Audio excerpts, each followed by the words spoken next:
Goa is not just about beaches, parties, wine shop, and sunsets. That's what the influencers will tell you. That's what the travel shows will tell you. And if you also believe this, you know very little about Goa and the Konkani culture that flourished here for centuries before the churches were built. I'm a goddess Saraswat Brahmin. My ancestors lived in the region long before the Portuguese came. They worshipped at temples like Shanta Durga, Mangeshi, and Sapteshwar, gods that were rooted in our land and our language. But here's the thing no one told me while I was visiting my ancestral home in Goa, that this beautiful land we now celebrate was once one of the most violently colonized parts of India, that it witnessed one of the worst religious inquisitions in the world, where people were tortured for speaking Konkani, for worshipping our god, or simply for refusing to eat beef. This wasn't a peaceful conversion, it wasn't multicultural harmony, it was a 450-year-long project of forced Christianization, colonization, and cultural erasure. And if you grew up in India and don't know the story, it's not your fault, it's because no one wanted you to remember. So today, we will.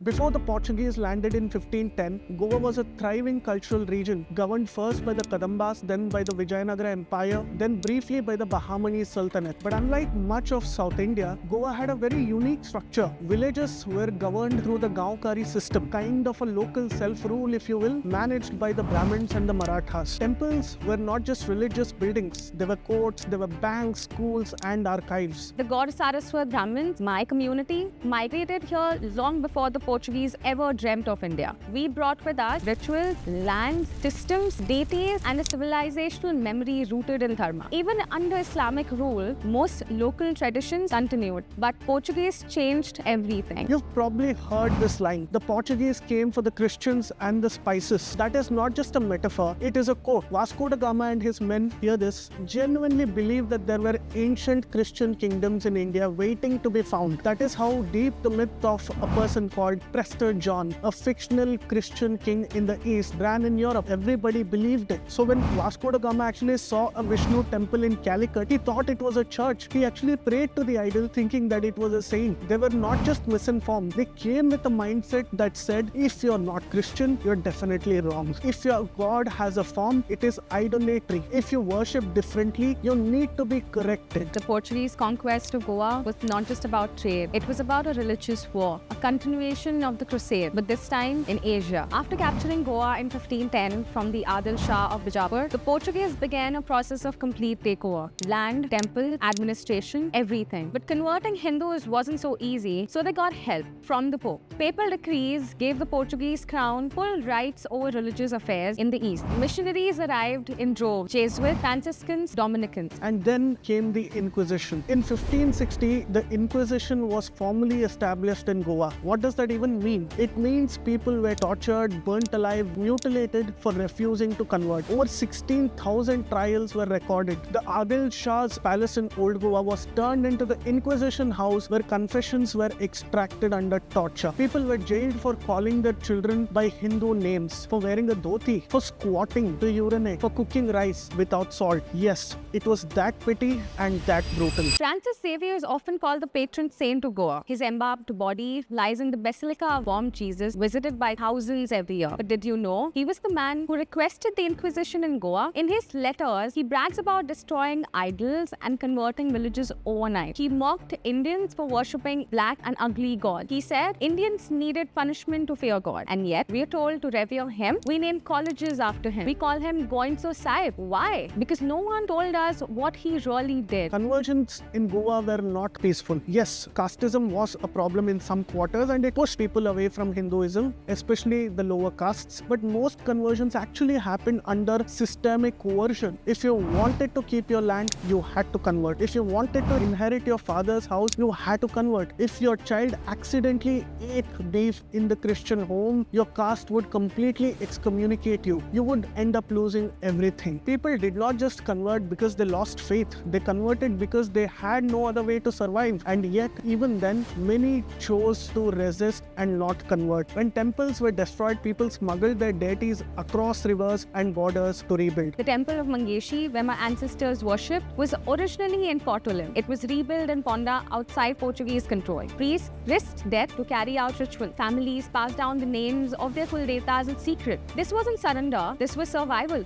Quiet, powerful, civilizational survival. More than 300 temples destroyed, more than 450 years of cultural erasure, and yet no apology. The Vatican has never acknowledged the Goan Inquisition. No church authority has accepted responsibility of what has happened here. And worse, we ourselves have forgotten. Even in our school books, this history barely exists. Even among our families, we speak in whispers about it. Today, Goan Hindus and Christians live peacefully. That's beautiful. That should be celebrated. But peace doesn't mean silence, and harmony doesn't mean amnesia. Because effects of this history are still around us. In the names we carry, in the temples we rebuild, in the stories our grandparents never told us. To heal properly, we must remember fully. This isn't just about Portuguese history. It's Goan history. It's Indian history. Whether you're Hindu, Catholic, or atheist, the land has seen extraordinary resilience. And if you're Goan and you don't know this, that's not your fault. It's because this history was buried in shame, silence, and politics. But now, you know. Goa was not always what you see on Instagram. It was once a battlefield for the soul of a civilization. But we survived, we remembered, we rebuilt.